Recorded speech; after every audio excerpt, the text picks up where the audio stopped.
The third day of the Republican National Convention was the day for the Vice President pick J.D. Vance as he accepted his nomination and addressed the convention. The 39-year-old running mate of Donald Trump is now tasked to build the former president's populist instincts into a coherent policy agenda. A lot rides on him. I joke with the president that, I'm very excited about this evening, and I don't plan to screw it up, but if I do, it's too late. He made the pick, right? It's official now. Elected to the U.S. Senate less than 2 years ago, J.D. Vance had opposed military aid for Ukraine and defended Trump's attempts to overturn his 2020 election loss to Democratic President Joe Biden. At just half Trump's age, Vance potentially has decades ahead of him to influence the Republican Party. To the people of Middletown, Ohio, and all the forgotten communities in Michigan, Wisconsin, Pennsylvania, and Ohio, and every corner of our nation, I promise you this: I will be a vice president who never forgets where he came from.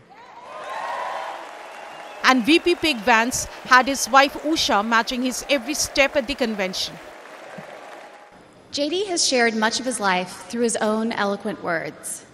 In his book, Hillbilly Elegy, during his Senate campaign, and now as a sitting United States Senator, it occurred to me that there was only one thing to do: to explain from the heart why I love and admire J.D. and stand here beside him today, and why he will make a great Vice President of the United States. And his goals in this new role are the same that he has pursued for our family: to keep people safe, to create opportunities, to build a better life, and to solve problems with an open mind. It's safe to say that neither J.D. nor I expected to find ourselves in this position, but it's hard to imagine a more powerful example of the American dream: a boy from Middletown, Ohio. Donald Trump received enthusiastic cheer as leader after leader kept putting their weight squarely behind him. He now prepares for the final day. Donald Trump will address the convention and formally accept his nomination at the grand conclusion of the four-day convention.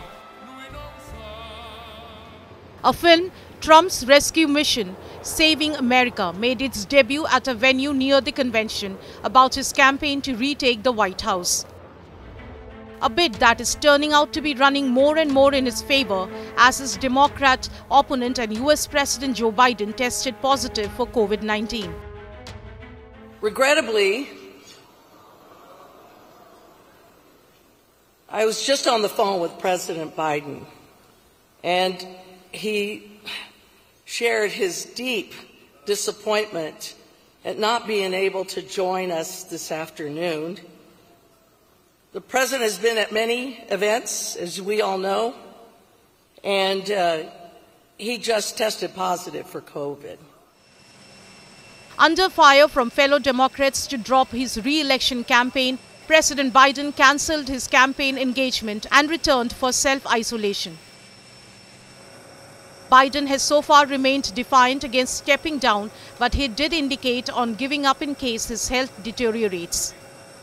The COVID diagnosis is just another thing in a line of struggles that the president has faced since his dismal debate with Donald Trump in June. While his opponent seems to be riding high on the failed assassination attack, things refuse to look up for the 81-year-old incumbent U.S. President Joe Biden.